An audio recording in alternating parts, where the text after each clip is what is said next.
Right now, there are two big protocols shaping how agents work. One connects agents to tools. The other connects agents to each other. For a while, they looked like rival stacks you have to choose between. But something shifted this year, and it points toward a single interoperable foundation. Today, we're breaking down where these two protocols stand, why they're expected to converge, and what to watch through the rest of 2026.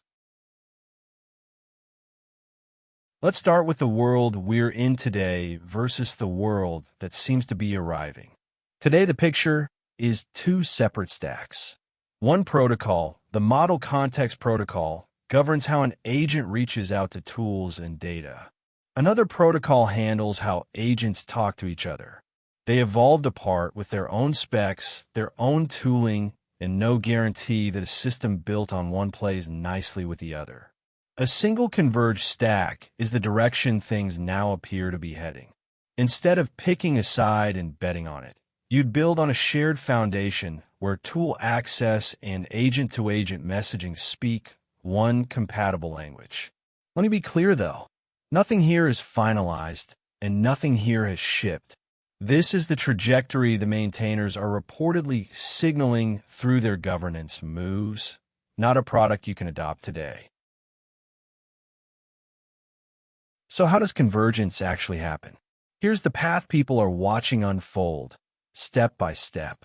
Both join the Linux Foundation. The Model Context Protocol and the Agent-to-Agent Protocol are now both hosted there as open, community-run projects. Neutral, vendor-independent governance sounds like paperwork, but it's really the groundwork that makes any genuine convergence possible in the first place, because it means no single company gets to own the outcome. Then the memberships overlap. Many of the same organizations now sit across both projects at once, which means the people steering tool access and the people steering agent messaging are increasingly the same community, in the same rooms, talking to each other on a regular basis rather than shipping in isolation.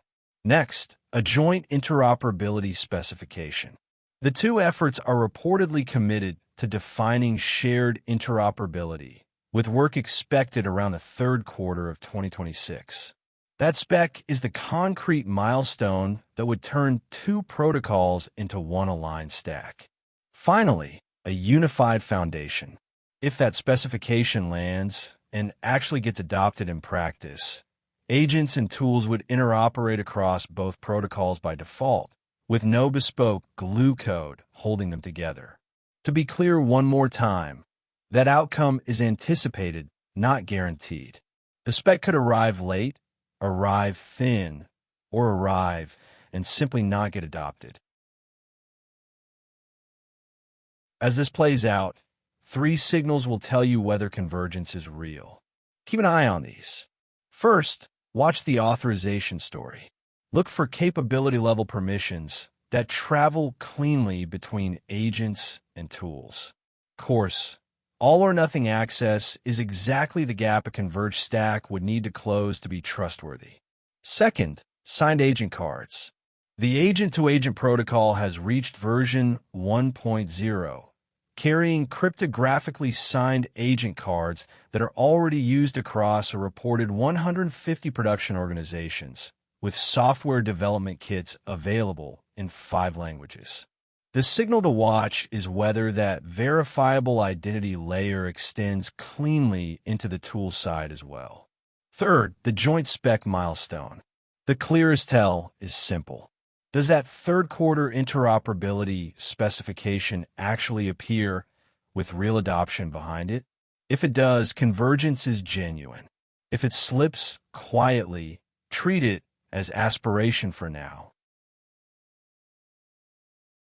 Okay, let's lock in 4 takeaways for the rest of the year.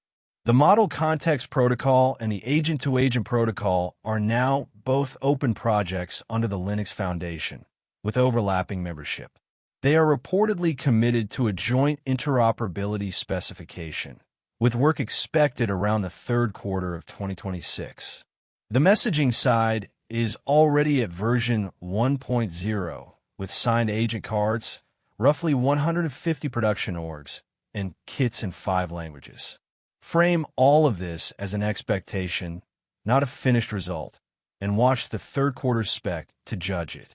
For more forward-looking AI explainers, Standarity.com is where we track these threads.